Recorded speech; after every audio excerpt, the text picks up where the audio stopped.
Hi there, my name is Dawn Priolette, and I help smart, capable women just like you to heal their self-sabotaging relationship patterns so that they can finally experience the love of a lifetime. And today, what I want to talk about in this video is, well, this is one of the tools that I use as an intuitive. I do use sometimes tarot cards to do readings. And so this card right here, this is the devil. Let me show it to you really, really up close. And as you can see, when you look at the bottom, it's like these two people are in chains. Both the man and the woman are in chains. So this is really a card of bondage. And so sometimes when I see this card, it brings to mind the bondage that happens when a woman has sex too early in a relationship. And so that's what I want to talk about. This is one of the most common relationship patterns that I should say it's a relationship mistake that many women do make. And so I want to talk about why that happens and how you can stop it. So first of all, I want to say to women, okay, first of all, it's not your fault. If you have this pattern, it's not because you're stupid or you're crazy, because I know there's so much shame around this. Because what happens is you have a moment of weakness and you give in, and then of course he only calls you up late on a Friday night when he wants sex, and he doesn't think of you seriously as not even girlfriend material, let alone wife material, because you had sex with him and now he sees you as just someone that he can have sex with. And so I guess the first thing I want to address here is, when is it appropriate to have sex? Well, and I know that this might cause a lot of controversy, but I want to say first off, this is not about morals. I don't care what your religion is. I'm not here to judge anyone, but I am going to talk from a point of view of biology. And so in my research, what I have come across is this fascinating information which has really changed my life. And that is that women, first of all, the women's movement has been wonderful in terms of making us more equal in the workplace and giving women more opportunities. But in relationships, women are not the same as men. Our biology is completely different. And so women are very vulnerable to what I will call oxytocin bonding. And this is because we have very, very high levels of estrogen, okay? And so when we have sex, we fall in love. Now, the problem is we fall in love and men do not. Men don't fall in love from having sex. And I know for some women, this is a huge revelation, because for so many years, and I have to admit, I was guilty of this too. I always assumed that because sex for me was such an intimate thing, I assumed that men kind of felt the same way, and that's not true at all. And the other thing about that I want to say is that doesn't make them wrong. That doesn't mean that they're bad or wrong. It just means that they have very high levels of testosterone, which makes them very, very horny all the time, makes them chase after sex all the time, and Mother Nature set it up that way. So they're not wrong or bad. And one of the things, one of the first things that I will say to any woman who is my client is that, first of all, you've got to stop playing the victim. You've got to stop making men wrong. And you also need to stop making yourself wrong. So that's what I want to stop right here today. First of all, you're not bad or wrong, and neither is he. What if everybody's innocent here? Let's go from that premise. So then, when would be the appropriate time to have sex with a man? Well, some of you aren't going to like this, and some of you may think, well, that's just not going to work. No man is going to wait around that long. So basically, because a man does not fall in love with you from having sex, and you are definitely going to fall in love with him, maybe not the first time, but it will happen. That bonding does occur, whether you like it or not.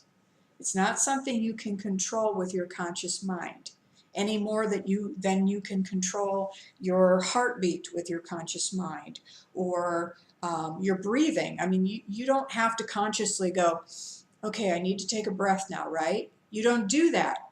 It's an automatic thing.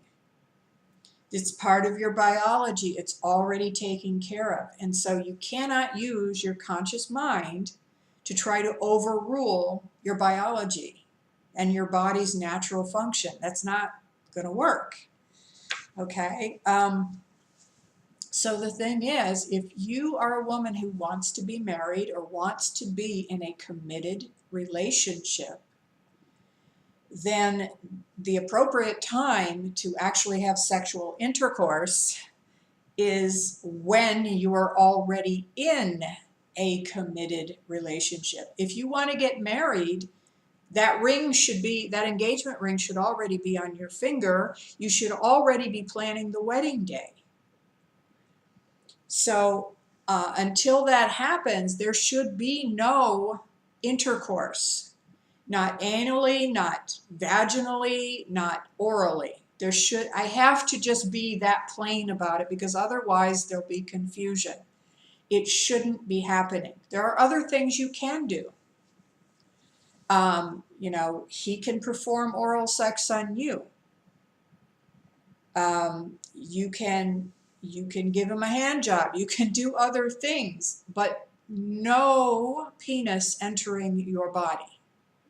Because once that happens, not only biologically, things are going to start to change and you're going to start bonding with him, but also, if you think about it, even just on an energetic level, he is actually physically entering your body and leaving his DNA inside of your body. I've seen some of the latest studies that say that actually women do carry in their brains, they found in women's brains, the DNA from their former sex partners that was left in their body. This is not good. This is not a good thing. So I'm just going to say, and I know a lot of women are not going to like this. And some women are going to say, screw that. I'm just as good as any man. I can have sex with as many people as I want, and I can control this with my brain. Well, what I can say to you is, you know what? If you want to take the risk of going through at least 2 years of detox, because what happens is, once you bond with him, when things don't work out and he refuses to commit to you because now he's using you just for sex, when you try to leave him, you're going to go through some horrible, painful detox. It's going to feel like you are coming off of a crack addiction or something, because it is. It's like you have an addiction to the oxytocin and the dopamine. all these feel-good chemicals. Now, the other reason that even women who know better, women who know that, it's, I mean, come on, you know from past experience that that hasn't worked for you. And so why does it keep happening over and over again? Well, the other thing about this being in bondage is that this card can very often have to do with an addiction. Now, a young girl who has been sexually molested before she has reached the age of having her first period, what happens is it causes damage in her brain. Again, this is science. I'm not making this up. And what happens is that her brain will develop more dopamine receptors. And so to break that down as to what that actually means is that if you have been sexually molested before your first period and you have this damage to your brain, it means that you actually are going to crave dopamine more than the average person, which means basically you may end up with a sex addiction. So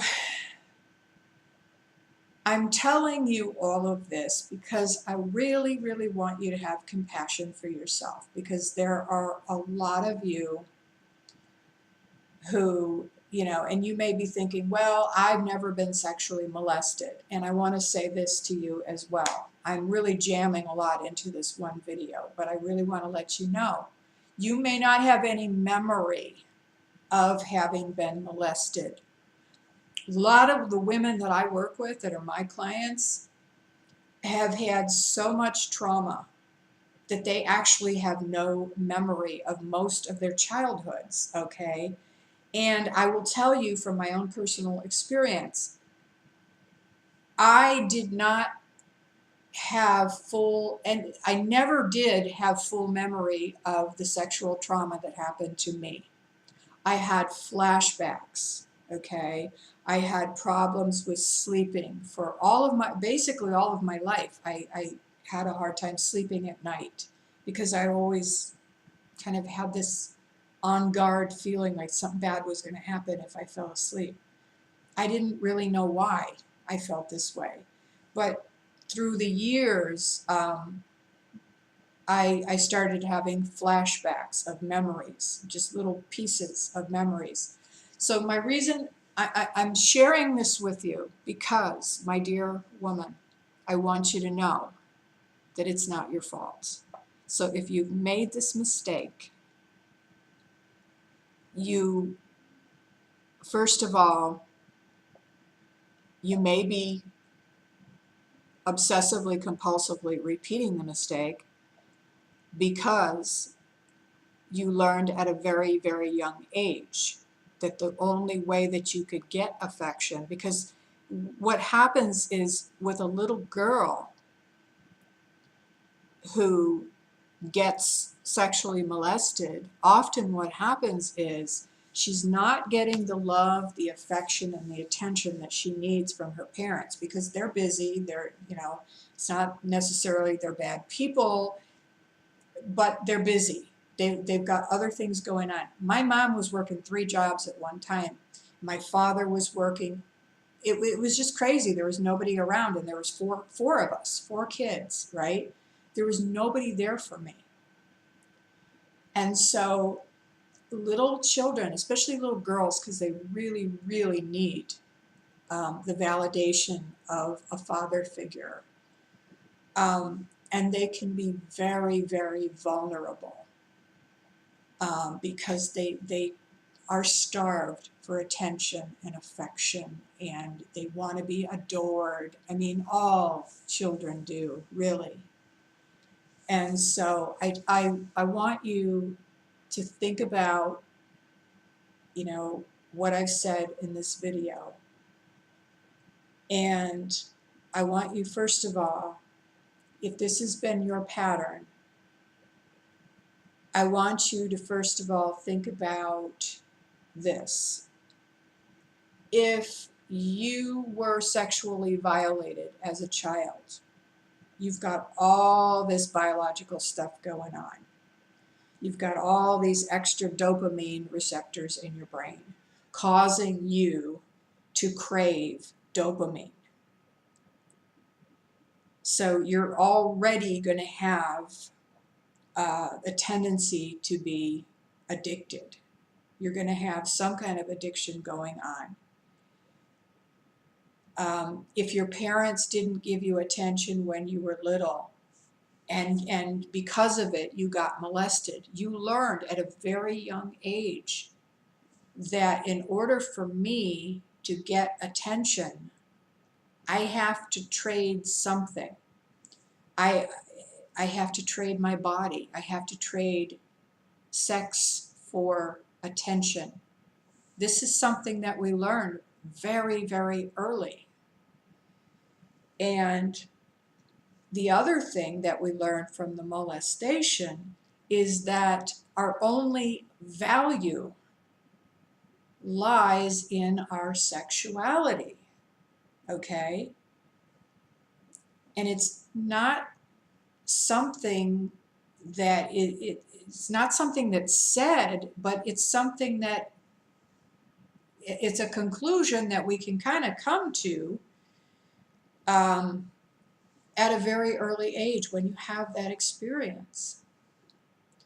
So the good news is that regardless of whether you have experienced sexual trauma or not, if you have this pattern in relationships and you have problems with setting boundaries, healthy boundaries that keep you safe, because let's face it, nobody kept you safe when you were a child, so you never really learned how to take care of yourself.